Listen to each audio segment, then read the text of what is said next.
The heavy rain battered against the cracked windshield of the old rusted car, each violent drop sounding like a ticking clock counting down the final moments of a shattered life.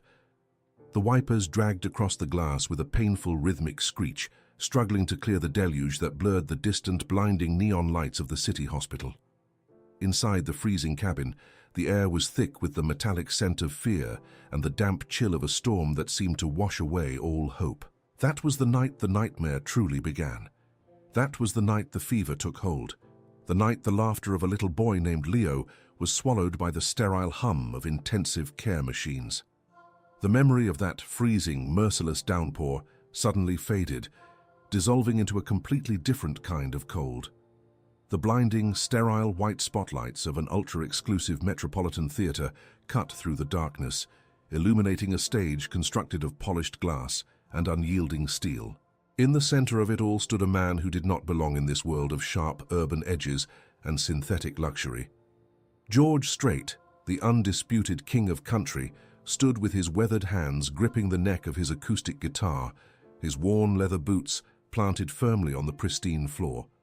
The crowd before him, a sprawling sea of diamonds, tailored silk tuxedos, and whispered corporate negotiations, suddenly froze. The ambient noise of clinking champagne flutes and arrogant chatter died in an instant. George had stopped playing mid-chord. The silence that swept through the massive auditorium was heavier and more suffocating than the Texas rain. His calloused fingers hovered over the steel strings, entirely motionless. He was staring intensely at something resting on the small wooden stool beside his microphone, right beneath his glass of ice water. In the pitch-black shadows of the stage wings, an old man in a stained, oversized janitor uniform stopped breathing. The terror etched into his deeply lined face was absolute. His watery eyes widened as he realized that the desperate, tear-stained note he had secretly taped to the back of a faded photograph had just brought the most expensive and exclusive gala of the year to a grinding, agonizing halt. The atmosphere inside the theater hours before the silence fell had been suffocating in its own right. The metropolitan venue smelled of imported perfumes, expensive floor wax, and the kind of arrogant entitlement that only unimaginable wealth could buy. It was an environment completely alien to the warm, dusty breezes of the Texas plains, alien to the scent of saddle leather and the honest sweat of a hard day's work. This was a place where music was not a lifeline, but merely a background decoration for the elite to ignore while they brokered deals and flaunted their status. Ruling over this sterile kingdom was Vance, the event director. Vance was a man whose soul was as tailored and rigid as his charcoal gray suit. He moved through the backstage corridors with the predatory grace of a man who enjoyed crushing the spirits of those beneath him. His shoes squeaked sharply against the polished marble, a sound that sent shivers down the spines of the local crew. Vance viewed the working-class staff not as human beings, but as disposable machinery, invisible gears meant to keep his flawless event running without ever being seen or heard. Among these invisible ghosts was Elias. Elias was a man built from decades of backbreaking labor. His shoulders stooped under the invisible but crushing weight of a life that had offered him far more tragedies than triumphs. His hands were a map of scars and calluses, rough like sandpaper, yet they moved with a gentle precision as he pushed his heavy yellow mop bucket down the dimly lit service hallways. His uniform was faded, bearing the faint stains of industrial bleach and countless hours of unseen toil, but the physical exhaustion was nothing compared to the agony tearing at his heart. Every time Elias closed his eyes, he saw the hospital room. He saw his grandson, little Leo, lying entirely too still amidst a chaotic tangle of transparent tubes and relentless monitors. The illness had come out of nowhere, a vicious thief in the night that stole the color from the boy's cheeks and the strength from his tiny lungs. The doctors spoke in hushed, grim tones, offering medical terms that Elias could barely pronounce, let alone understand. All he understood was the terrifying reality that his family was drowning in medical debt, and the light in his grandson's eyes was fading with every passing sunrise. The only thing, the absolute only thing that brought a flicker of peace to the boy's agonizing days were the old, soulful country songs Elias would sing to him beside the hospital bed. Songs of open roads, of unwavering faith, of cowboys riding into the sunset. Songs by George Strait. When Elias learned that the King of Country was scheduled to perform at the charity gala he cleaned, a desperate, irrational spark of hope ignited in his chest. It was a foolish thought, the kind of desperate prayer a drowning man whispers to the open ocean. But Elias was beyond logic. He was a grandfather watching his world slip away. Tucked safely inside the breast pocket of his work shirt, resting right against his beating heart, was a photograph. It was an old Polaroid, the edges frayed and the colors washed out by the relentless passage of 30 years. The image captured a much younger Elias, his hair dark and his posture straight, leaning against a weathered wooden rodeo fence in a small, sun-baked Texas town. The Texas sun in the photograph seemed to radiate a warmth that Elias had not felt in years, but it was not the front of the picture that mattered. It was the back. Taped carefully to the aged paper was a handwritten note. The ink was slightly blurred, smudged by the tears that had fallen from Elias's eyes as he wrote it late at night under the flickering bulb of his tiny apartment. The letters were shaky, forming a plea born of pure, unadulterated desperation. "Mr. Strait, my grandson Leo is in the ICU. Your songs are the only thing that make him smile. Please, dedicate one to him. We need a miracle." The rules set by Vance were absolute and unforgiving. During the morning briefing, the event director had lined up the maintenance staff like soldiers facing a firing squad. His voice, sharp and dripping with condescension, echoed off the concrete walls. He made it abundantly clear that the talent was off limits. There was to be no eye contact, no requests for autographs, no speaking unless spoken to, and above all, no loitering near the stage. Vance had looked directly at Elias when he delivered his final threat, his cold eyes narrowing with disgust. Anyone who violated these rules would not only be fired on the spot, but Vance would personally ensure they never found work in the city again. For Elias, losing this job meant losing the meager insurance that was barely keeping the hospital from transferring Leo to a lesser facility. It meant complete and total ruin. The fear of Vance's wrath was paralyzing, a heavy chain wrapped tightly around Elias's ankles. But then, George Strait arrived at the venue. The contrast between the country legend and the corporate elite was immediate and striking. George did not demand a grand entrance. He walked through the loading dock doors carrying his own worn leather guitar case, the silver buckles tarnished from years on the road. He wore a simple, perfectly pressed button-down shirt, dark jeans, and his signature hat, tipped slightly forward. As he walked down the corridor, the air seemed to shift. The stifling metropolitan tension dissolved, replaced by a quiet, grounded dignity. George stopped to hold the door for a female sound technician carrying a heavy coil of cables. He tipped his hat to the security guards. He looked the lighting director in the eye and offered a firm, calloused handshake. He spoke with a slow, deliberate Texas drawl, addressing every single person regardless of their rank, with a respectful, "Yes, sir," or "No, ma'am." Elias watched from the shadows, leaning on his mop handle, completely captivated. He saw a man who had sold millions of records, a man who had the world at his feet, yet still carried himself with the humble grace of a rancher who knew the value of hard work and the importance of looking a neighbor in the eye. Seeing George's quiet decency, the spark of hope in Elias's chest flared into a burning resolve. He knew the risks. He knew Vance would destroy him if he was caught. But the image of little Leo's pale face in the hospital bed overpowered the fear. Love, deep and sacrificial, pushed Elias to do the unthinkable. The opportunity presented itself in the chaotic 30 minutes before the grand curtain opening. The backstage area was a frenzy of activity.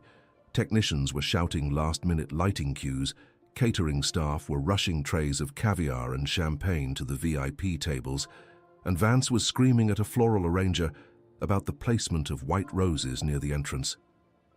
The stage itself was momentarily abandoned, bathed in the dim, blue glow of the standby lights. In the center of the stage, a simple wooden stool sat waiting, holding a single condensation-covered glass of ice water. Elias's heart hammered against his ribs like a trapped bird. His hands, usually so steady when wringing out a mop or scrubbing a floor, shook violently. He abandoned his cleaning cart behind a heavy velvet curtain and stepped out of the shadows. The floorboards of the stage felt like sacred ground. each step echoing loudly in his own ears, though in reality he moved as silently as a ghost. He reached into his breast pocket and pulled out the faded Polaroid. The paper felt heavy, loaded with the weight of a grandfather's love and a family's survival. Elias approached the stool. He could hear the muffled roar of the wealthy crowd taking their seats on the other side of the massive main curtain. He could hear the clinking of expensive glass and the low hum of privilege. His breath hitched in his throat. He reached out, his rough fingers brushing against the cold glass of water. Carefully, so carefully, he slid the photograph beneath the glass, leaving just enough of the edge protruding so it would not be missed. He pressed his thumb against the paper one last time, a silent prayer leaving his lips, asking the Almighty to guide the singer's eyes to the desperate plea. He turned around, ready to slip back into the comforting anonymity of the shadows. He did not make it. Standing just inside the wing, his face contorted into a mask of pure, venomous fury, was Vance. The event director's eyes were locked onto Elias, burning with a hatred that made the old man's blood run cold. Vance did not yell. He did not need to. He simply raised a manicured finger and pointed it directly at Elias's chest, then jerked his thumb sharply toward the loading dock doors. The message was clear. The execution was silent. Elias's legs felt like lead as he walked toward Vance. The air in his lungs vanished. As he stepped off the stage and into the dim corridor, two massive security guards materialized from the darkness, their heavy hands gripping Elias's frail arms with unnecessary force. Vance stepped intimately close, invading Elias's space, the smell of his expensive cologne nauseating in its intensity. "You stupid, worthless old man," Vance whispered, his voice a razor blade cutting through the backstage noise. "Do you have any idea what this event is? Do you have any idea who is sitting in that audience? You think you can just wander onto my stage and leave your garbage where the talent can see it?"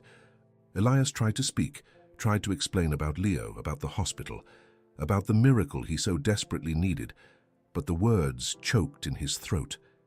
Tears, hot and humiliating, welled up in his tired eyes and spilled over his wrinkled cheeks. "I was just my grandson," Elias stammered, his voice breaking pitifully. "I do not care about your miserable life," Vance hissed, his face inches from Elias's. "You have ruined the aesthetic of my stage. You have violated a direct order. You are done. You are finished. Get your filthy hands off my property, pack whatever trash belongs to you and get out. And believe me, old man, I will make a few phone calls tomorrow.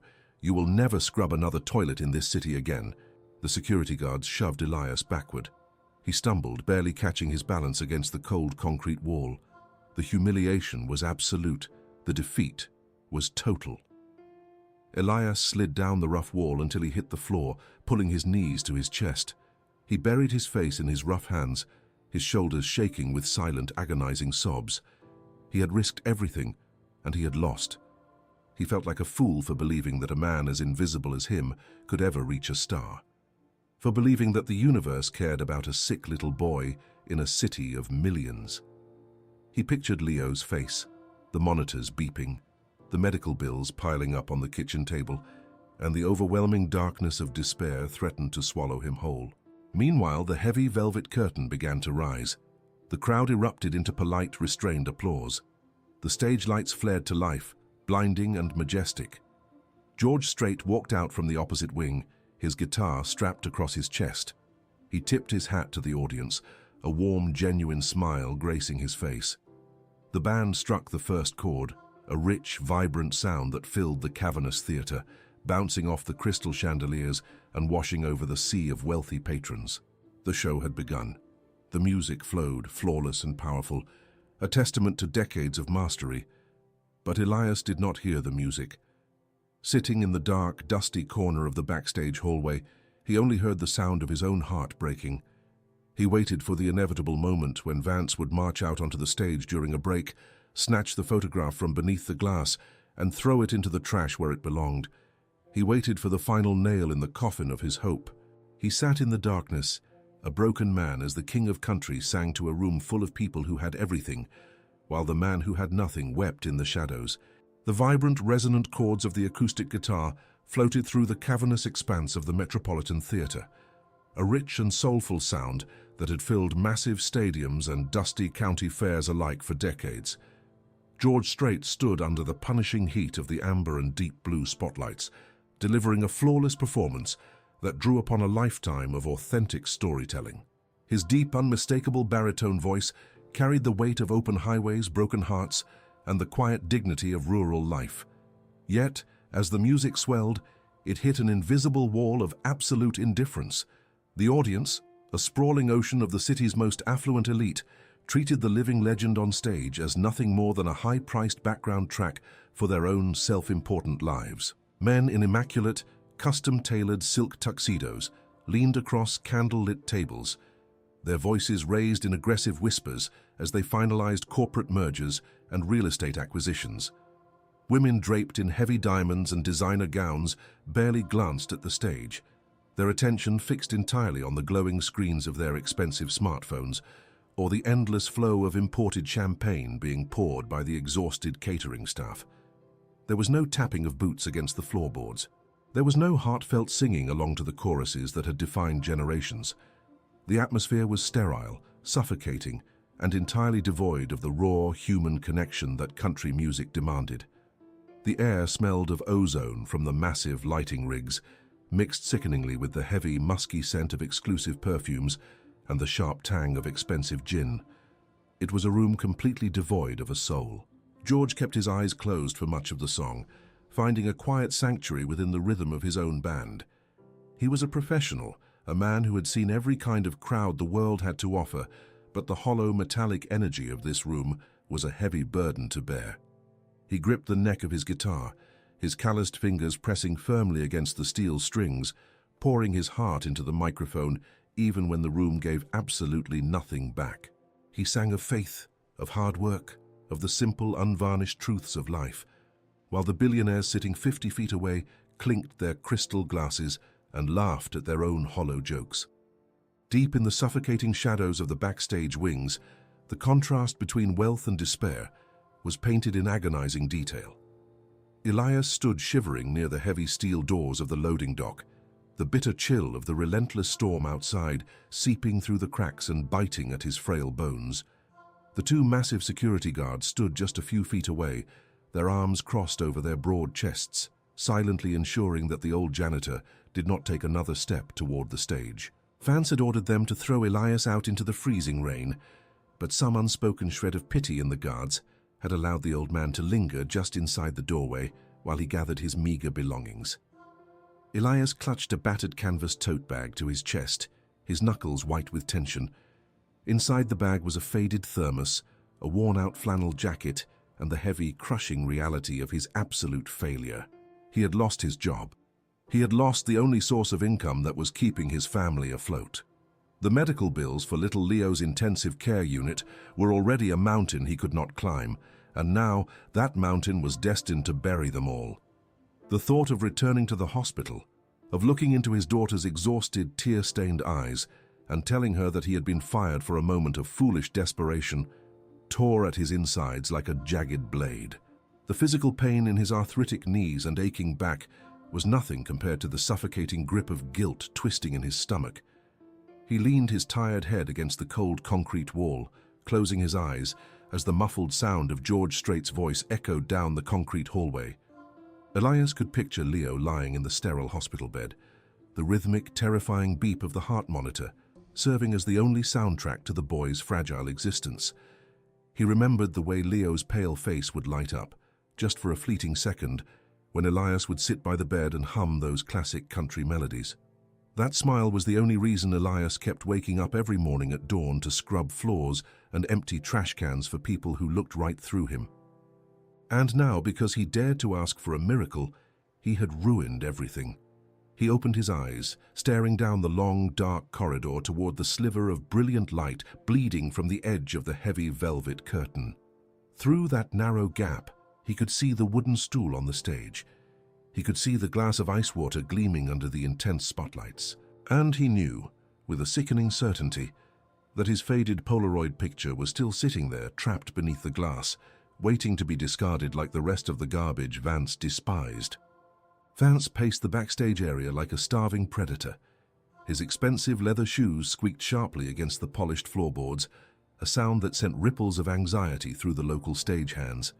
He continually adjusted his earpiece, barking harsh, whispered commands to the lighting crew and the sound engineers. His face was a mask of furious concentration, his eyes constantly darting toward the stage, scanning for any imperfection that could tarnish his flawless event. Vance hated the country music aesthetic. He hated the worn denim, the dusty boots, and the unapologetic sincerity of the man on stage. To Vance, music was a product, a commodity to be bought and sold to the highest bidder, and the emotional weight of the performance was completely lost on him. He glanced toward the loading dock, his eyes narrowing with disgust as he saw Elias still standing there, shivering in his stained uniform. Vance made a mental note to personally ensure the old man's name was blacklisted from every staffing agency in the metropolitan area by sunrise. He wanted Elias completely erased.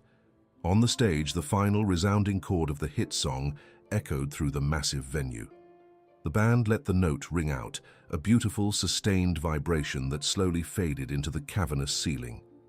The response from the crowd was immediate, but entirely devoid of passion.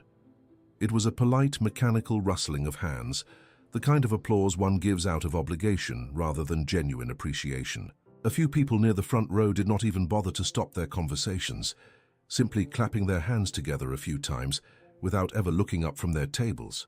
George stepped back from the microphone, the heat of the stage lights causing a thin sheen of sweat to gather on his brow.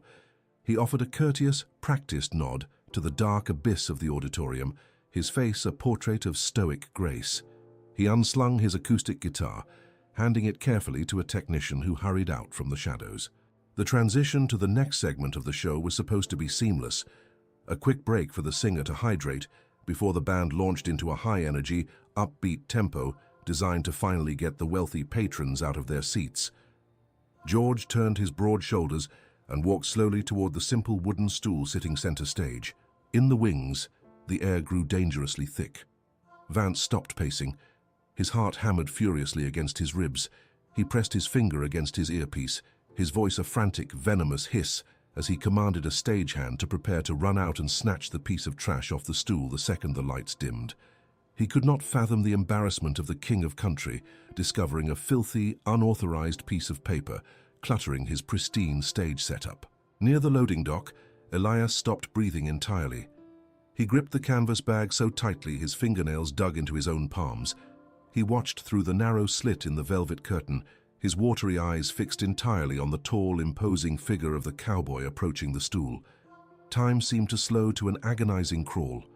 Every step George took felt like an eternity. The ambient noise of the theater faded into a dull, rushing roar in Elias's ears. He silently prayed, begging the heavens for a gust of wind, a sudden distraction, anything that would make the singer look down. George reached the stool.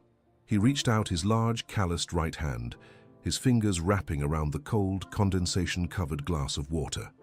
As he lifted the glass, a small puddle of water remained on the wood, reflecting the glaring stage lights. And there, completely exposed, lay the photograph.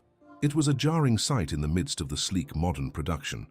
The Polaroid was battered, its edges frayed and curling slightly from age and the moisture of the glass. The colors were washed out, a faded memory of a Texas sun that had set decades ago. Against the polished wood and the surrounding sea of expensive equipment, the photograph looked like an artifact from a completely different universe. George did not immediately take a drink.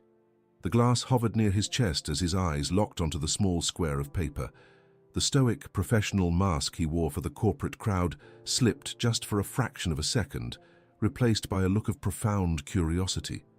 He recognized the landscape in the photo immediately. He recognized the weathered wooden fence of a small-town rodeo arena, the dusty boots of the young man leaning against it, the authentic, unpretentious spirit captured in that tiny frame. It was a piece of home, sitting inexplicably in the middle of a cold, unforgiving city. Vance was practically vibrating with rage backstage. He aggressively shoved a stagehand toward the curtain, frantically gesturing for the young man to run out and grab the photo, but the harsh glare of the spotlight was too bright, and the risk of interrupting the show was too great.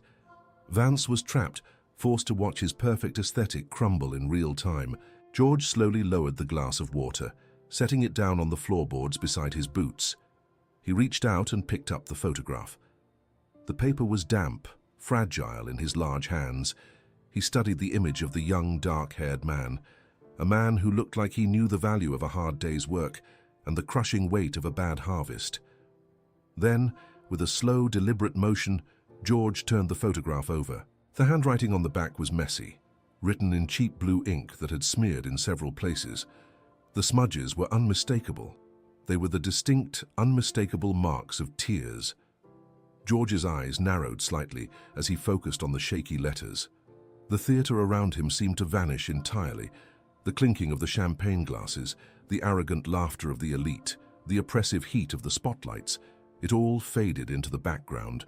"Mr. Strait, my grandson Leo is in the ICU. Your songs are the only thing that make him smile. Please dedicate one to him.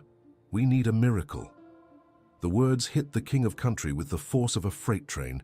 He stood completely frozen, staring at the desperate plea. He knew the profound, agonizing pain of losing a child. He knew the dark, suffocating abyss of a hospital waiting room, the terrifying smell of antiseptic, and the desperate bargaining prayers whispered to a God who sometimes seemed too far away to hear. He felt the raw, bleeding heart of the grandfather who had written those words, a man who had risked everything to cross an invisible boundary just to ask for a sliver of hope for a dying boy. Behind George, the musical director raised his hand, signaling the band. The drummer clicked his sticks together, a sharp, rhythmic count of 4, preparing to launch into a deafening, upbeat anthem. The steel guitar player positioned his slide, ready to fill the room with sound. The massive lighting rig above began to shift colors, preparing for a frantic, energetic display. The corporate crowd continued their conversations, completely oblivious to the quiet earthquake happening on the stage. George Strait did not turn around. He did not look at the band. He did not look at the wealthy audience. He kept his eyes fixed on the tear-stained note in his hand. Slowly, with the heavy, undeniable authority of a man who commanded absolute respect, George raised his right hand into the air. It was a simple gesture, a flat palm raised toward the band. But the impact was instantaneous and devastating. The drummer froze mid-swing. The steel guitar player muted his strings. The bass player clamped his hands over his instrument. The music died before it even began. The sudden absolute silence that crashed down upon the theater was violent. It was a heavy, suffocating blanket that snuffed out the energy of the room in a single heartbeat. The sudden absence of sound was so shocking, so completely unexpected, that the wealthy patrons in the front rows physically jolted in their seats. The arrogant laughter died in their throats. The corporate negotiations ceased. Hundreds of faces, adorned with diamonds and expensive makeup, turned toward the stage in utter confusion. The silence stretched, thick and uncomfortable, a heavy tension that demanded an explanation. Backstage, Vance felt all the blood drain from his face. His perfectly styled hair seemed to wilt. His stomach dropped into a bottomless pit of sheer panic. He gripped the edge of the velvet curtain, his knuckles turning white, his breathing shallow and erratic. He was absolutely certain that the king of country was furious. He was certain that George Strait, a man of legendary status, was deeply offended by the piece of garbage left on his stage and was about to walk off the set, ruining the charity gala, destroying the theater's reputation and ending Vance's lucrative career in one single humiliating moment. Near the loading dock doors, Elias dropped his canvas bag. The worn thermos clattered loudly against the concrete floor, but nobody noticed. Elias pressed his hands against his mouth, his eyes wide with a mixture of absolute terror and a wild, terrifying hope. He watched as George Strait stood entirely motionless in the center of the stage, the faded Polaroid clutched tightly in his hand. The cowboy's posture had changed. The polite, professional entertainer was gone. In his place stood a man of deep, unshakable faith, a man who had just looked past the diamonds and the silk tuxedos and found the only thing in that entire building that truly mattered. The silence in the theater was absolute, a heavy, suffocating weight that pressed down upon the diamond-studded collars and silk lapels of the metropolitan elite. It was a silence so profound, so entirely alien to this room of constant motion and aggressive negotiation, that it felt almost violent. The clinking of crystal champagne flutes ceased completely. The hushed, arrogant whispers of corporate mergers died on the lips of the billionaires. Hundreds of faces, painted with expensive cosmetics and framed by tailored perfection, turned toward the stage in a collective wave of utter confusion. The glaring, multicolored spotlights that had been frantically sweeping across the ceiling just moments before now froze, casting harsh, unyielding beams of white light directly onto the center of the stage. And there, standing entirely motionless within that blinding halo, was George Strait. He did not look like an entertainer in that moment. He looked like a monolith, a man carved from the bedrock of the Texas plains, standing firm against a storm of superficiality. He held the faded, water-damaged Polaroid photograph in his calloused right hand, his thumb resting gently over the smudged blue ink of the desperate plea written on the back. The worn leather of his boots was planted firmly on the polished glass floorboards, grounding him in a reality that the rest of the room had long forgotten. He took a slow, deep breath, his broad chest expanding beneath his pressed shirt. The air he pulled into his lungs tasted of ozone and expensive perfume, but the air he exhaled carried the undeniable, raw weight of human sorrow. Backstage, the atmosphere was a completely different kind of terrifying. Vance, the immaculate event director, was physically unraveling.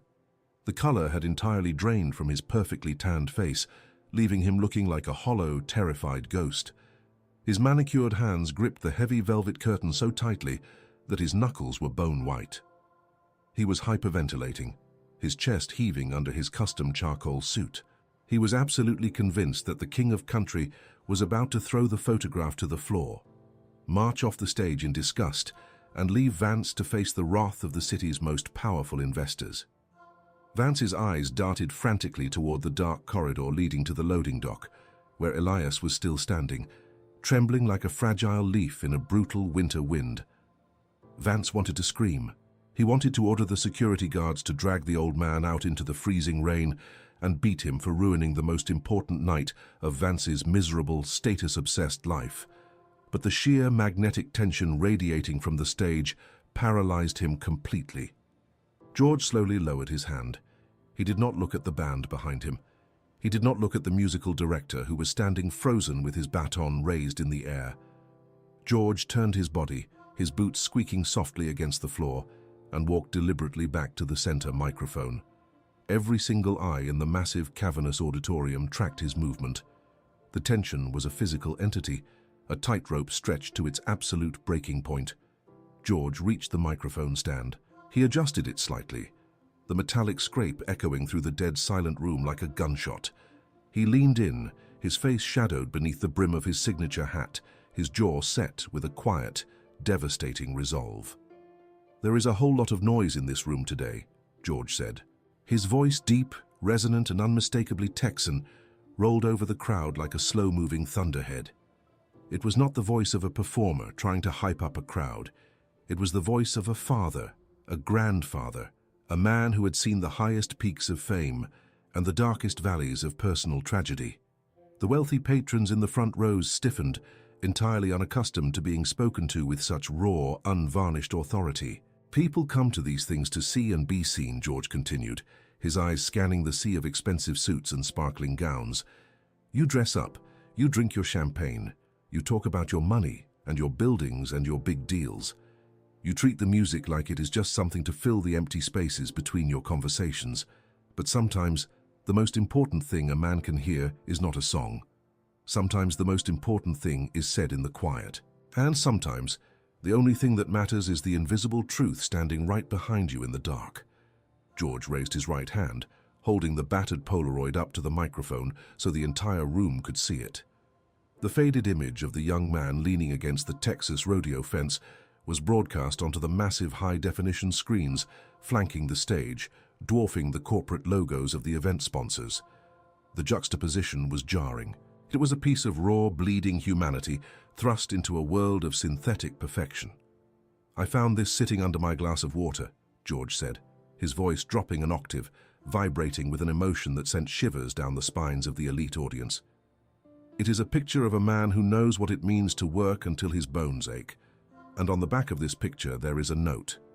It was not written by a CEO. It was not written by a politician. It was written by a grandfather who is watching his world fall apart. George paused. He looked down at the smudged blue ink. The entire theater held its breath. A wealthy woman in the third row, draped in heavy pearls, slowly lowered her glass to the table, her eyes suddenly wide and glistening. It says, "Mr. Strait, my grandson Leo is in the intensive care unit. Your songs are the only thing that make him smile. Please, dedicate one to him. We need a miracle." The words echoed through the massive venue, bouncing off the acoustic panels and sinking deep into the chest of every single person in the room. The cynicism that had coated the audience like a thick layer of frost began to crack. The sheer, undeniable agony of a child fighting for his life in a sterile hospital bed pierced through the armor of wealth and privilege. Men who had spent their entire day ruthlessly dismantling rival corporations suddenly swallowed hard, a lump forming in their throats. Women who had complained about the temperature of their wine suddenly felt a profound, overwhelming wave of shame. The room was no longer a gala. It had become a sanctuary, and George Strait was standing at the altar. "Turn on the house lights," George commanded. He did not ask. He did not request it politely from the lighting crew. He demanded it with the absolute authority of a man who owned the room. For a second, nothing happened. Then, the chief lighting engineer, tears welling in his own eyes, slammed his hand down on the control board. The massive, blinding chandeliers hanging from the ceiling flared to life, flooding the entire auditorium with brilliant, unforgiving light. The shadows were banished. The elite audience was suddenly exposed, blinking against the glare, their masks of indifference completely stripped away. George stepped away from the microphone stand, pulling the microphone free from its clip. The long black cable trailed behind him like a lifeline as he walked to the very edge of the stage. He peered into the dark abyss of the backstage wings. His eyes, sharp and clear, cut through the remaining shadows, searching for the soul who had risked everything to leave that note. "Elias!" George called out, his voice booming through the speakers. "Where are you, sir?" Near the loading dock, Elias felt his knees buckle. He grabbed onto the heavy steel frame of the doorway to keep from collapsing onto the concrete floor. His heart was hammering so violently against his ribs that he thought it might shatter them. He could not believe what he was hearing. The king of country was saying his name. The man he had idolized, the man whose voice was the only medicine that brought peace to little Leo, was calling for him in front of the most powerful people in the city. Elias tried to step forward, his worn, stained boots shuffling against the floor, but a heavy hand slammed into his chest, shoving him violently backward. It was Vance. The event director had completely lost his mind. Driven by a toxic mixture of panic, rage, and a desperate need to maintain control over his crumbling empire, Vance lunged at the old janitor. He grabbed the collar of Elias's faded uniform, twisting the fabric tightly against the old man's throat. "You shut your mouth," Vance hissed, his face contorted into a mask of pure, ugly malice. "You do not say a word.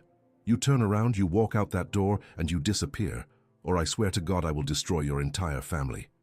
The two massive security guards stepped forward, ready to grab Elias and throw him out into the freezing rain, just as Vance had ordered. But they never got the chance. "Let the man go." The command did not come through the sound system. It came directly from the edge of the stage, just a few feet away. Vance froze, his hands still gripping Elias's collar. He slowly turned his head, his eyes widening in absolute horror. George Strait was standing at the very edge of the stage wings, looking directly down at them. The cowboy's face was completely devoid of the warm, easygoing charm he showed the cameras. His eyes were dark, entirely uncompromising, and filled with a quiet, terrifying fury that only a man who truly understood justice could possess. Vance's mouth opened and closed like a dying fish. He tried to speak, tried to formulate an excuse, tried to explain that this man was just a filthy janitor who had broken the rules. But the words withered and died in his throat under the crushing weight of George's stare. "I said let him go," George repeated, his voice dangerously low, a rumble of thunder warning of an imminent strike. "And step away from him. Now." The security guards immediately backed away, raising their hands in a gesture of surrender. They wanted no part of this. Vance, trembling violently, slowly released his grip on Elias's collar. He took a stumbling step backward, his expensive leather shoes slipping slightly on the concrete floor. His authority, his power, his entire arrogant persona evaporated into nothingness. He was completely broken, exposed as a cruel, petty tyrant before a man of true substance. George ignored Vance entirely. He stepped down from the raised stage platform, his boots hitting the concrete floor of the wings. He walked directly up to Elias. The contrast between the two men was staggering.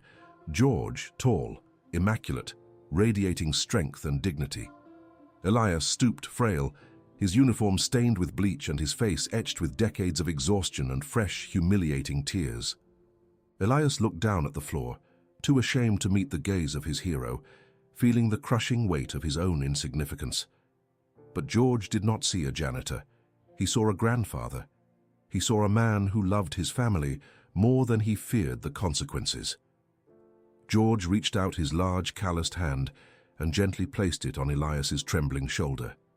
The touch was incredibly warm, anchoring the old man in the storm. Elias slowly raised his head, his watery eyes meeting George's steady gaze. "Elias," George said softly, his voice carrying only through the microphone he still held in his left hand, echoing out into the dead, silent theater. "You asked me for a miracle for your boy. I cannot promise you a miracle. Only the good Lord can do that. But I can promise you that tonight you are not invisible, and tonight your boy is not fighting alone." George shifted his grip on the microphone. He reached up with his right hand and, in a gesture of ultimate profound respect, he took off his signature cowboy hat. He held it against his chest, bowing his head slightly toward the old man in the stained uniform. The theater gasped. The wealthy elite, the billionaires and the socialites watched in stunned silence as the king of country humbled himself before a man who cleaned their toilets. "Come with me," George said, placing his hat back on his head. He turned and walked back up the short flight of stairs to the stage. Elias hesitated for a fraction of a second, his eyes darting toward the loading dock doors, toward the cold, unforgiving reality he knew so well. But the warmth of George's words pulled him forward. With trembling legs, Elias climbed the stairs. He stepped out from the shadows of the wings and into the blinding, magnificent glare of the center stage spotlights. The crowd did not murmur. They did not whisper. They sat in absolute reverent silence as the frail old man walked across the polished glass floor. Elias felt completely exposed, his faded, bleach-stained uniform a glaring anomaly in the sea of high fashion. He clutched his rough, scarred hands together in front of his chest, tears streaming freely down his deeply lined face. George walked over to the drum riser and picked up a second wooden stool. He carried it to the very center of the stage, placing it right beside his own microphone stand. He gestured for Elias to sit. Elias slowly lowered himself onto the stool. He was shaking so hard he could barely keep his head up. George walked over to his guitar technician, retrieved his acoustic guitar, and strapped it across his chest. He pulled his own stool closer, sitting down so he was directly facing Elias, entirely ignoring the thousands of wealthy patrons sitting in the dark. The entire massive production, the millions of dollars spent on lighting and sound and catering, was suddenly reduced to two men sitting on a wooden stage, connected by a shared understanding of pain and faith. George leaned into the microphone. "This song is not for the people in the expensive seats tonight," George said, his voice thick with emotion. "This song is for a little boy named Leo, who is fighting a hard battle in a hospital bed right now. And it is for the man sitting next to me, who was willing to lose everything just to bring his boy a little bit of peace." George raised his calloused hands. His fingers found the familiar steel strings of his guitar. He closed his eyes, took a deep breath, and began to play. The first chords of "I Saw God Today" rang out through the theater. It was not the polished, heavily produced version from the radio. It was raw, acoustic, and stripped entirely bare. The sound of the wood vibrating, the slight squeak of George's fingers sliding across the frets, the deep, soulful resonance of his voice. It all filled the room with an overwhelming, suffocating warmth. He sang about the simple things, about a flower growing up through a crack in the sidewalk, about the colors of a sunset, about finding the divine presence in the middle of a broken, chaotic world. He sang directly to Elias. As the chorus swelled, the dam broke. The emotional tension that had been building in the room finally shattered. In the front row, a ruthless corporate raider, A man who had fired thousands of people without a second thought, buried his face in his hands and began to weep uncontrollably, his shoulders shaking beneath his expensive silk suit. Beside him, a socialite whose only concern had been the clarity of her diamonds, reached out and grabbed her husband's hand, tears ruining her flawless makeup as she thought of her own children sleeping safely in their beds. The entire auditorium, a fortress of cynicism and greed, was completely leveled by the sheer devastating power of a grandfather's love and a cowboy's decency. Elias sat on the stool, the blinding spotlights warming his tired bones. He closed his eyes and let the music wash over him. For the first time in months, the crushing, suffocating weight on his chest began to lift. He pictured little Leo, not surrounded by terrifying machines and sterile white walls, but running through a field of tall green grass, laughing beneath a wide, open Texas sky. The tears that fell from Elias's eyes were no longer tears of despair. They were tears of profound, overwhelming release. He was not alone. The universe had heard his desperate prayer, and it had answered with the voice of a legend. When George struck the final, lingering chord, he let the sound fade naturally into the silence. He did not say a word. He simply reached out and placed his hand over Elias's rough, scarred hands. For 10 agonizingly long seconds, the theater was completely silent. And then it erupted. It was not polite applause. It was a deafening, thunderous roar. The entire audience, thousands of the city's wealthiest and most powerful people, rose to their feet as one. They clapped until their hands burned. They cheered until their voices went hoarse. They were not applauding the flawless execution of a concert. They were applauding the triumph of the human spirit. They were applauding Elias.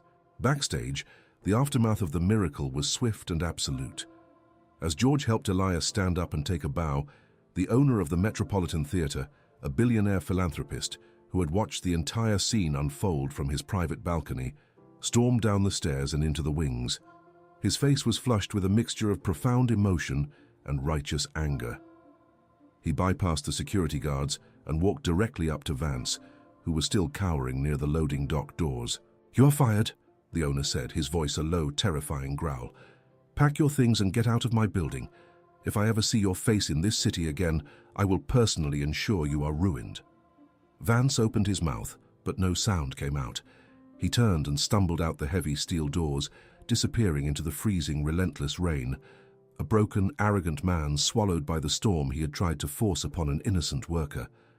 The owner then walked out onto the edge of the stage, waiting respectfully until George and Elias walked back into the wings. He approached Elias, completely ignoring the stains on the old man's uniform, and extended his hand. He looked Elias dead in the eye and made a promise that changed the trajectory of a family's history. He promised Elias that his job at the theater was secure for as long as he wanted it, with a full salary and complete benefits. And more importantly, he promised that his personal charitable foundation would cover every single cent of little Leo's hospital bills starting that very night. The heavy, suffocating darkness that had surrounded Elias for months evaporated in an instant, replaced by a blinding, miraculous dawn. The passage of time heals the deepest wounds, and the relentless city rain eventually gives way to the warm, forgiving sun. Months later, the sterile, terrifying beeping of the hospital monitors was nothing but a distant, fading memory. The scene shifted to a modest, sun-drenched living room in a small house on the outskirts of a dusty Texas town. The air smelled of sweet tea, blooming wildflowers, and the comforting, earthy scent of a recent, gentle rain. The wooden floorboards were scuffed and worn, telling the story of a family that had survived the storm. In the center of a faded braided rug, a little boy with bright rosy cheeks and a head full of messy dark hair was sitting cross-legged, pushing a wooden toy truck across the floor. He was laughing, a sound so pure and full of life that it felt like a physical warmth in the room. Little Leo was alive. He was healthy. He was a walking, breathing testament to the power of faith. Elias sat in a worn, comfortable armchair in the corner of the room. He was no longer wearing a stained janitor's uniform. He wore a clean flannel shirt and comfortable jeans. The deep, agonizing lines of worry that had once defined his face had softened, replaced by the quiet, peaceful contentment of a man who had walked through the fire and carried his family out the other side. He held a steaming mug of coffee in his hands, watching his grandson play with a soft, genuine smile on his lips. Above the stone fireplace, hanging in a place of absolute honor, was a picture frame. It was not made of expensive gold or polished silver. It was made of simple, sturdy oak, carved by Elias's own hands. Inside the frame, there was no longer a faded 30-year-old Polaroid of a lonely young man leaning against a fence. Instead, there was a new photograph, vibrant and full of color.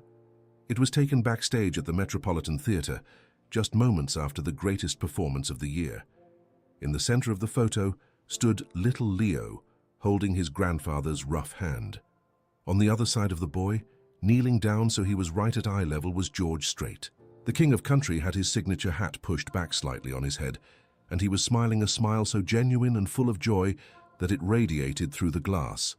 The three of them looked like a family, bound together not by blood, but by a shared miraculous moment in time, when the arrogance of the world was brought to its knees by the quiet decency of a working man and the unwavering grace of a cowboy. Elias took a slow sip of his coffee, the rich, dark liquid warming his chest. He looked at the photograph, then down at his grandson.